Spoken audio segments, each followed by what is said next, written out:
ഇടുക്കി പീരിമേട് അരണക്കല്ലിലെ ജനവാസ മേഖലയിൽ ഇറങ്ങിയ കടുവയെ പിടികൂടാൻ വനം വകുപ്പ് ശ്രമം ഊർജിതമാക്കി. 3 കൂടുകളും 16 നിരീക്ഷണ ക്യാമറകളും വനം വകുപ്പ് മേഖലയിൽ സ്ഥാപിച്ചു. എന്നാൽ ഇതിനുശേഷവും വളർത്തുമൃഗങ്ങൾ കൊല്ലപ്പെടുന്നതിൻ്റെ ആശങ്കയിലാണ് നാട്ടുകാർ.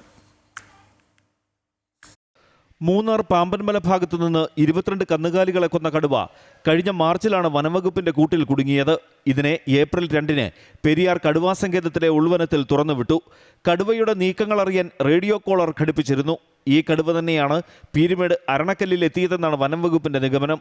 കടുവയുടെ കഴുത്തിലെ റേഡിയോ കോളർ താഴ്ഭാഗത്തേക്ക് മാറിയതിനാൽ സാറ്റലൈറ്റ് വഴിയുള്ള സിഗ്നൽ ലഭിക്കുന്നില്ല. ഇതുമൂലം കടുവ ഏത് ഭാഗത്താണ് ഉള്ളതെന്ന് കൃത്യമായി കണ്ടെത്താൻ വനംവകുപ്പിന് കഴിയാത്ത സാഹചര്യമാണ്. ജനങ്ങളുടെ ആശങ്ക വർദ്ധിച്ചതോടെ കടുവയുടെ സഞ്ചാരപഥം വിലയിരുത്തി കൂടുകൾ സ്ഥാപിക്കുകയായിരുന്നു. ഇവിടുത്തെ നാട്ടുകാർക്കെല്ലാം പണിക്ക് പോകാനും പേടിയാണ്.